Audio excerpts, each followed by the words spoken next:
나는 크리스천입니다. 할리우드에서 이 말을 당당하게 외치는 배우 덴젤 워싱턴. 아카데미상 2회, 골든글로브상 3회 수상. 이름만으로 믿고 보는 배우입니다. 하지만 그에게도 하나님을 미워하던 시절이 있었다는 것을 아십니까? 그의 친구들이 감옥에 갈 때 그는 단 한 걸음 차이로 살아남았습니다. 오늘은 교도소 문턱까지 갔던 사람에서 하나님의 사람으로 거듭난 덴젤 워싱턴의 이야기입니다. 3부작 시리즈의 첫 번째, 돌아온 탕자의 이야기입니다. 1954년 뉴욕. 덴젤 워싱턴은 가난하지만 경건한 목회자 가정에서 태어났습니다. 아버지 덴젤 워싱턴 시니어는 엄격한 오순절 교회 목사, 어머니 레니스 워싱턴은 신실한 찬양 사역자이자 미용사였습니다. 교회는 나의 모든 것이었습니다. 덴젤은 그가 쓴 나를 이끄시는 손길에서 이렇게 고백합니다. 나는 주일 종일, 수요일 성경 공부, 금요일 기도회까지 언제나 교회 맨 앞자리에 앉아 있었습니다. 말씀과 찬양이 울려 퍼지는 교회. 그곳은 어린 덴젤에게 집이자 놀이터였습니다. 아버지와 어머니는 매일 이렇게 가르쳤습니다. 언제나 하나님 안에서 믿음을 지키며 살아라.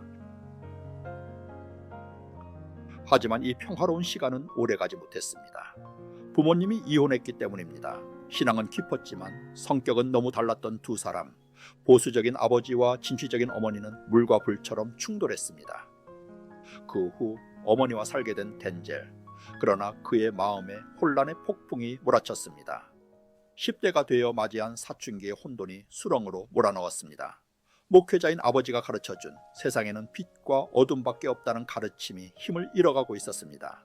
10대의 덴젤이 마주한 현실에서는 온통 회색빛 유혹으로 가득한 세상이었습니다. 더 큰 문제는 아버지와의 관계였습니다. 이혼 후 아버지와의 교류는 완전히 끊어졌습니다. 무관심해 보이는 아버지에 대한 실망감은 점점 분노로 변했습니다. 훗날 덴젤은 이렇게 고백합니다.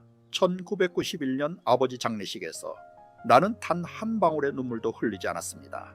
그는 학교 대신 길거리를 택했고 교과서 대신 불량배들과 어울렸습니다.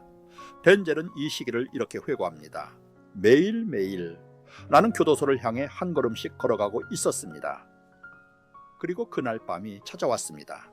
덴젤은 평소처럼 불량배 친구들과 거리를 배회하고 있었습니다. 바로 그때 어머니가 나타났습니다. 집에 가자. 어머니는 강제로 그의 옷소매를 끌고 집으로 데려갔습니다. 덴젤은 저항했지만 어머니의 소나기는 단호했습니다. 그리고 그날 밤 덴젤과 헤어진 친구들은 권총을 들고 상점을 습격했습니다. 전원 체포, 전원 교도소 수감. 만약 어머니가 5분만 늦게 나타났다면 덴젤 워싱턴이라는 이름은 오늘 우리가 알고 있는 할리우드 스타가 아니라 수감번호로 불렸을 것입니다. 덴젤은 훗날 이렇게 고백합니다. 어머니의 기도가 나를 구한 방패였습니다. 어머니는 포기하지 않았습니다.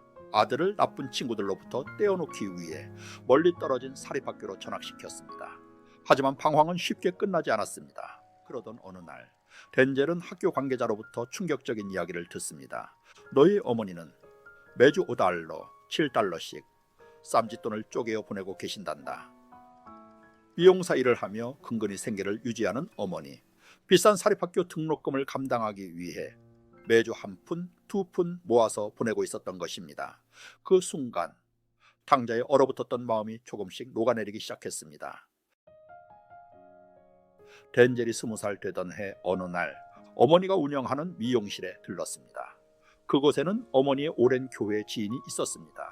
루스 그린, 예언의 은사가 있다고 알려진 여인이었습니다. 루스는 덴젤을 유심히 바라보더니 갑자기 종이와 펜을 달라고 했습니다. 그리고 이렇게 적었습니다. 어린 청년아, 너는 장차 세계를 여행하며 수백만 명의 사람들에게 설교하거나 말하게 될 것이다.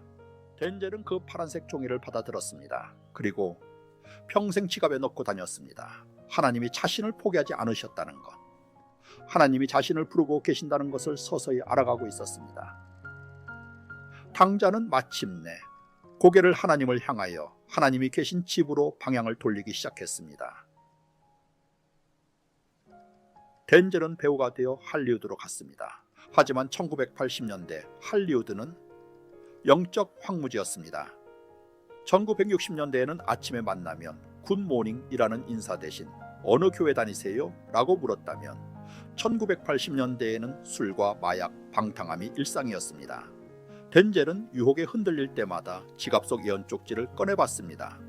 마음은 하나님을 향하고 싶었지만 화려한 방거리는 번번이 그의 발을 붙잡았습니다. 그러던 어느 날 1981년 초 27살의 덴젤은 로스앤젤레스의 한 교회 예배에 참석했습니다.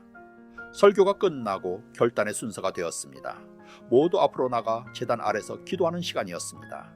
그는 눈치를 보면서 그대로 눌러앉아 있었습니다. 그런데 누군가가 손을 잡아 끄는 것 같은 느낌이 들었습니다. 이번에는 나가보자. 그는 제단 앞으로 걸어 나갔습니다. 기도가 시작되는 순간 덴젤은 평생 경험해보지 못한 강렬한 체험을 합니다. 나는 웃다가 울고 있었습니다. 땀이 흘러내렸습니다. 뺨은 부풀어 올랐고 나는 무언가를 토해내는 것 같았습니다. 마치 몸이 공중에 들린 것 같았습니다. 덴젤 워싱턴은 마침내 성령 세례를 받았던 것입니다. 하나님의 사람 덴젤 워싱턴으로 그날 다시 태어났습니다.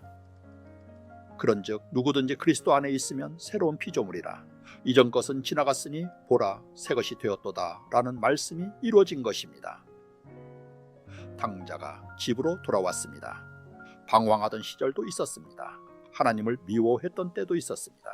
하지만 하나님은 어머니의 기도를 통해 그를 지키셨습니다. 한 여인의 예언을 통해 그의 영혼을 붙잡아 주셨습니다. 그리고 때가 되자 성령께서 직접 찾아오셨습니다. 어린 시절 들었던 말씀이 영혼 속에 씨앗으로 남아 있었습니다. 어미 닭이 알을 품듯 성령께서 그 씨앗을 품으셨습니다. 그리고 새 생명이 태어났습니다. 덴젤 워싱턴은 말합니다. 이것은 하나님이 오랜 시간 인내하며 기다려주신 은혜의 결과입니다. 그렇다면 거듭난 그의 인생은 어떻게 되었을까요? 할리우드에 타락한 환경 속에서 그는 어떻게 신앙을 지켜냈을까요? 그리고 왜 그는 하나님을 첫머리에 두라라고 외치게 되었을까요? 다음 2부 할리우드에 믿고 보는 하나님의 사람에서 그 놀라운 이야기가 계속됩니다.